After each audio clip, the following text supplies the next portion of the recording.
All right, the next album comes from Soundgarden. We're going to talk about Superunknown. It's the fourth studio album. It was released March 8th, 1994, guys. What a great year. We're stuck in The this fuck? fucking Last year. week you're all like 94 sucked. The whole fucking thing. You like 94 sucked. I'm somewhat being sarcastic fucking here. poser. Apparently he does think it sucks. You heard what he said about No fucking shit. Purple. Yeah, it made me purple. This is 15 songs, 70 minutes. 70. That was long. 70 man. fucking minutes. This is the same lineup as 1991's Bad Motor Finger, with Chris Cornell on vocals and rhythm guitar, Kim Taeyil on lead.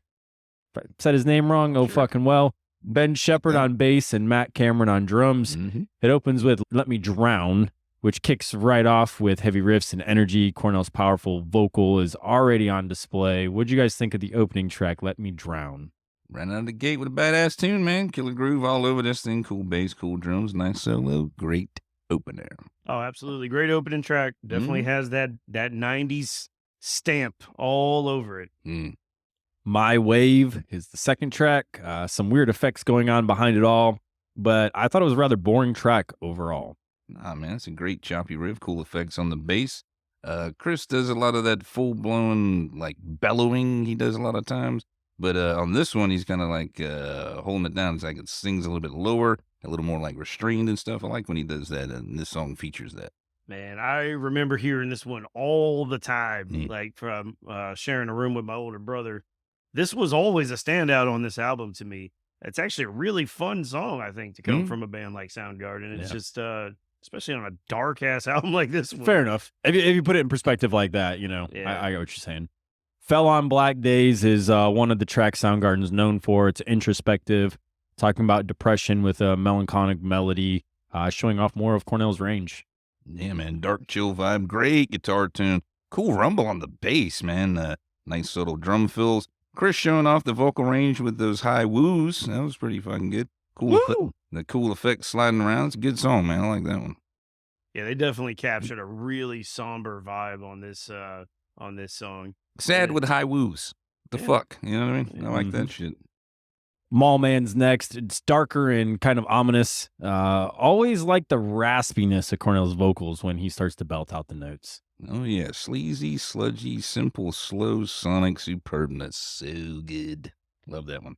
Yeah, super doom vibe on this one. A lot of Sabbath influence, just slow sludginess all the way through. Mm-hmm. Good stuff. I like it. Superunknown. There's layers of riffs and cool shit here. It is the title track, Bobby. These are your favorites, so what'd you think? First off, title track's not my favorites. I know where you got well, you know what I mean. You always focus on the title It's track. critical over There you go. Yeah. It's an okay title track. It's got the strange yet cool riffs and the nice progression, but it's not the best song, like, by far. And they do a lot of cooler shit on the album that is not demonstrated on this song. And it's kind of randomly fucking placed. So it's a decent song. It's an okay title track. Okay. Yeah, I agree. It's a good track on its own. I don't think it works well as the title track because I think maybe they like the name Superunknown. Yeah, it's not the best track, Mhm. and it doesn't really encompass everything that they're doing here because, like Bobby said, there's way bigger highlights than what you find on this track. But it's a good song. Head Down is next. There's some interesting instrumental sections in the middle and the back half of the song, but the track is one of the longest on the album, and I think it kind of drags on at times. Man, Queens of the Stone Age like this one. Yeah, What that's an true. odd fucking sound they make here. It's like heavy Mediterranean honky-tonk with a big scoop of late-era Beatles. And they made a song out of that. It's fucking wild. Okay. Heavy Mediterranean honky tonk. That might be one of my favorite Bobby lines. Dude, he's got some good ones. When we get to the end of the year and we're talking about our favorite, yeah, that's fucking cool. You know what I mean, though? It's yeah. kind of got like the southern twang, but then it's got like the jingly gypsy vibe of the Mediterranean, and then it's got that weird experimental British hippie fucking Beatle. It was fucking wild, man. You guys ain't gonna believe this. This is probably my favorite track on this album. No way. All right. 6 minutes fucking long. You know, like long stuff. It's man. gloomy, but it's full of just beautiful instrumentation. And I think that it shows so much restraint to have a vocalist as strong as Chris Cornell and have him hang back and let the song breathe. Man, this is a cool song, man. I was really excited listening to this one. So they follow that up with Black Hole Sun. Everybody knows this song, Mhm. right? That simple, eerie riff, Cornell's emotional lyrics, and the general atmosphere created throughout. This is the track, in my opinion. It never gets old. Yeah, man, the intro, man, that's got to be one of the most recognizable songs of the era, at least. Totally. Had the video Mhm. too. It's kind of chill on the front, got the cool warbly effects, and the intensity increases, but the pace does not. Some of the backing vocals are slightly off time, like they're a little bit behind, and it adds this weird anxiety to the already ominous vibe. And the song slowly swells to its climax, man. It's such a fucking really cool song. Well paced, well placed, well crafted, fucking cool shit. Still fucking lives up to today. Yeah. Oh, it'll never not be an awesome song. Yeah. This is like you said, this is the song. Like if someone says what's Soundgarden, you're gonna be like, listen to Black Hole Sun. I could almost argue if somebody asks what is grunge, I'm probably going to give them this song. It encompasses a lot of what the whole genre is about. It's a It's defining song. It would be one of a few songs for sure. on the list for Yeah. sure. Yeah. Spoon Man is next after the emotional ride of Black Hole Sun. We get this more upbeat and fun track. Yeah, it's got a bit of groove and a super catchy chorus. Man, I've heard this shit a million times, and that riff is still cool. It's Yeah. in sevens, which is literally an odd timing. And if you can do that shit, it's really fucking fun to play in some sevens. Bass sounds awesome on this track. Great burly tune. And the spoons, what a crazy percussive sound, man. That shit's fucking gnarly as fuck. And now anybody ever uses spoons in their song, like, you're ripping off the Soundgarden, so they get that fucking stat. So many killer grooves on this track, and it's still a good one, man. It holds up. Spoon Man. And they called it Spoon Man. It's fucking. It's another one that's just so much fun in the middle of this dark, depressing album. And yeah, the percussion, it makes the whole song. Like that's when I listen to it, like that's what I'm focused on. It's such a It weird just grabs sound. your ear, man. Yeah. It's cool. And these two songs are pretty much dead center of this album, so it's cool placement. Limo Wreck. This is sandwiched between two classics because we have another one coming up, and it's just kind of there. Cornell does belt out some haunting lyrics, showing off his vocal control, though, in this track. Yeah, this is a simple, morose tune that's mainly carried by Matt Cameron's impeccable drumming. I do like this one, though. Yeah, I would argue that it's carried more by the vocals. Well, you listen to vocals and shit. So. Yeah. Yeah, I think like vocally, this is the best part of the album. Like you touched on it, Justin, but I mean, that shit gives me chills. Like some of the notes, some of the highs that he's hitting there. Yeah. What's such a, like I was saying, it's a simple song, but what Matt's doing with the groove and stuff, and he's adding all these fucking flourishing, and it allows to have a simple melodies, and then Chris can do these fucking intense things, but Matt's keeping everything fucking together, keeping it moving, and that's a song that shows off him, I think, more so than any other song on the album. Is a testament to him as a songwriter for sure, because sometimes, just like I said, how Chris had to hang back on the other song, sometimes the guitar player's got to hang back, and he's got to do what's needed to make that part shine. They're definitely a band. They're not an ego For type sure thing. You know what I mean? The Day I Tried to Live. The opening riff is one of those that just makes you focus and start thinking. At least it does for me. And then the bass and drum comes in, and we go on this journey, explaining our own mortality. It's an explosive chorus juxtaposed to the melodic verses. I absolutely love this song. Yeah, man, cool fucking song. Starts off with almost like a nighttime beach vibe, and then it quickly turns into this tight little groove with a spiteful swagger to it. Like it's really fucking cool, man. Yeah, that's a fun song, and it's definitely lyrically, it's very intriguing to read through those lyrics and try to make sense of them. Like try to put yourself into his position and what he was trying to say with those lyrics, because it's a weird story he's really telling. Like if you really get into it, foreshadowing all these fucking dark lyrics of these bands, and then this is what 30 fucking years ago, and then here we are, and you're like, oh man, maybe we should have looked a little deeper. Yeah, half these guys are gone. So you know what I mean. Kickstand, more frantic pace than the rest of the album. Yeah, man, totally. One of my fucking favorite songs by these guys, and that's saying something because I like their shit quite a bit. A minute and a half of a dirty little punk rock style tune. Cool energy, definitely a standout. I had this shirt back in junior high. I thought it was super cool. It was like puke green, which is already stands out in my wardrobe. and had like a little fucking tricycle missing a wheel, kickstand holding it up. It just was fucking really cool and simple, and I love the shit out of that. When you say puke green, are you Puke talking green, more like like- neon? Or are you talking Like more hunter. like army No, like green, hunter puke green, like green, dark? like fucking vomit. I've been eating fucking spinach I and don't drinking puke. whiskey I don't all puke, night. puke green though. What Like, do you that's- puke? Fucking I don't know. rainbows? A lot of times God chunks damn. and shit, but you know, Puke's rainbow. Yeah, I mean, I do. I puke fucking green. shit How do you rainbows, not know too. what puke green? It's in the Crayola box next to tickled pink. I'm sure those are probably our really colors. Fucking A, man. Actually, yeah, it is. I didn't even think about that. I was Puke just- green. But I pictured the color he was talking about. When he What said color is it. that shirt you got on right now? Is that actually yellow, isn't it? That's yellow, yeah. Yes. Snow I green. mean, we got some weird lighting going on right now.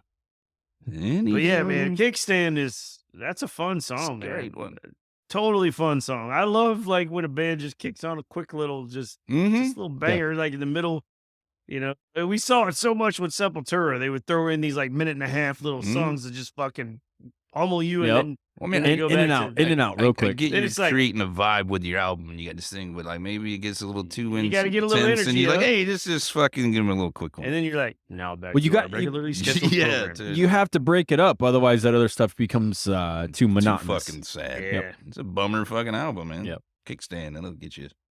Fresh tendrils. Wasn't that really? I wasn't really into this track. It feels a little bit like filler. I mean, this is a 70-minute album with 15 tracks. It's a little long, so Yeah, it's the weird stuff on the back end of the record. That's where it should be. It's the B-side of the B-side. Got a little bit of a funk groove to it, hints of what Audio Slave would do, I think. But, yeah, it's a filler one. fair enough. Totally filler song. I agree. Really just kind of drones on. I mean, I didn't dislike it, but I would not care if it was not Yeah, there. if it wasn't there, you wouldn't even miss it. No.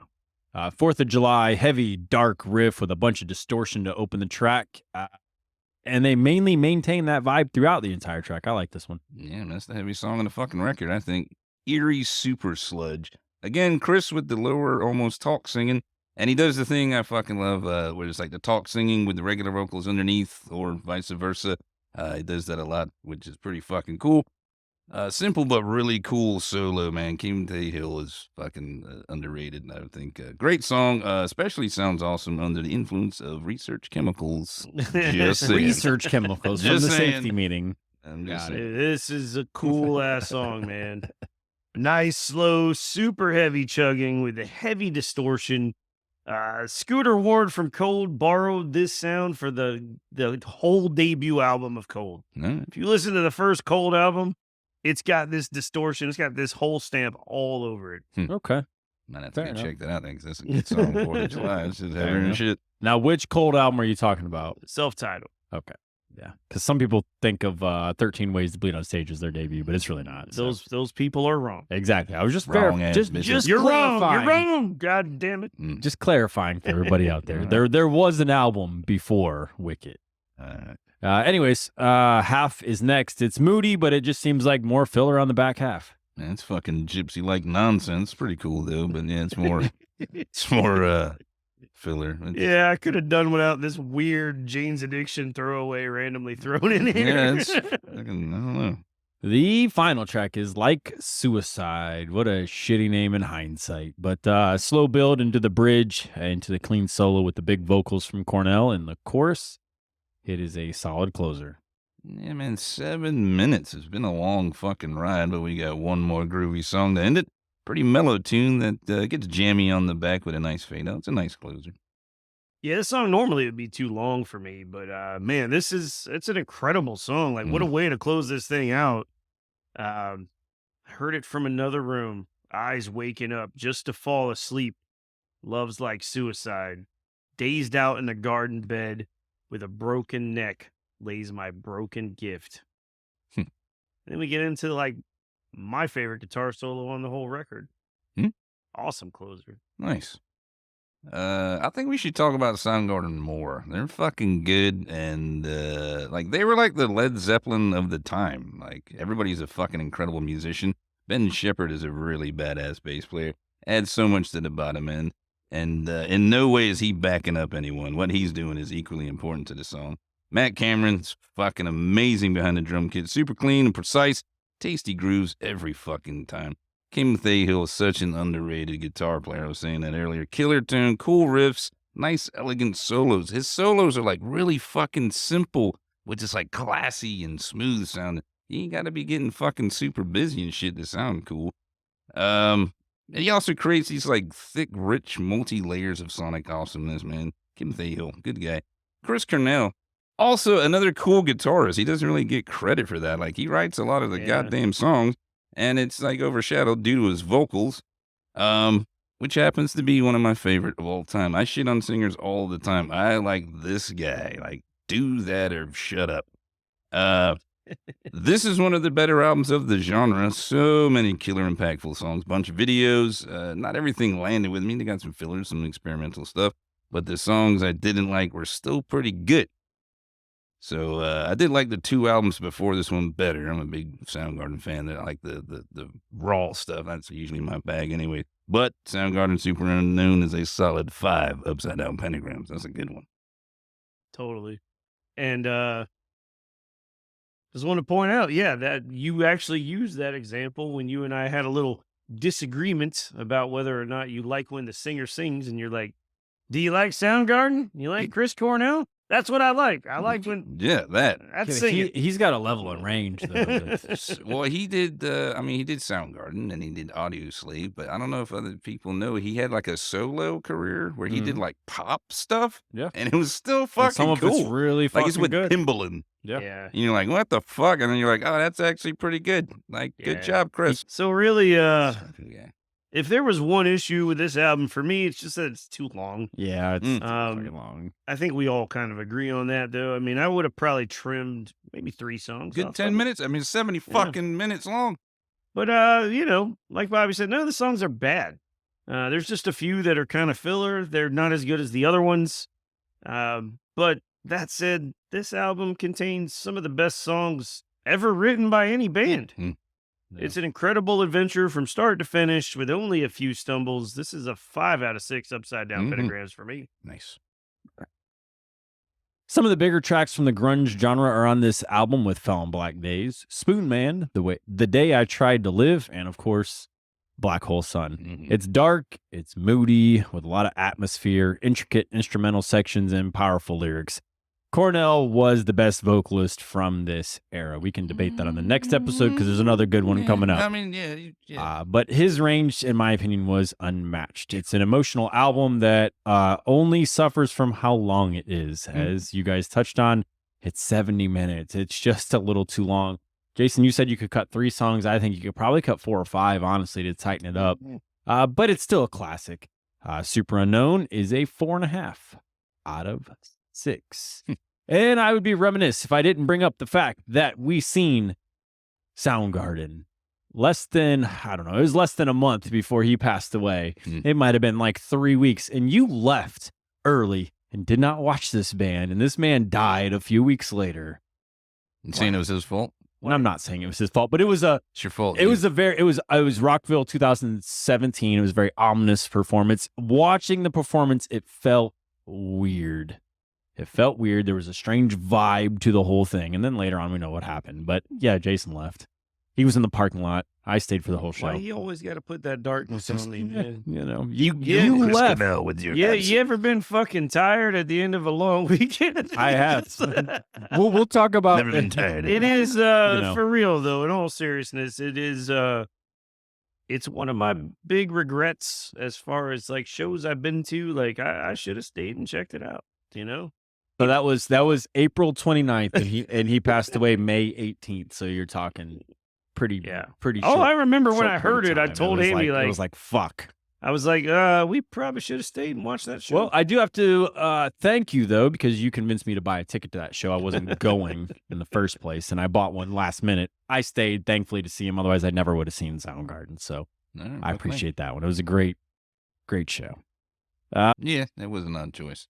But yeah, what a bummer fucking vibe of the grunge. They were some bummed out motherfuckers. It was depression, man. Shit. Seattle, rain. All right.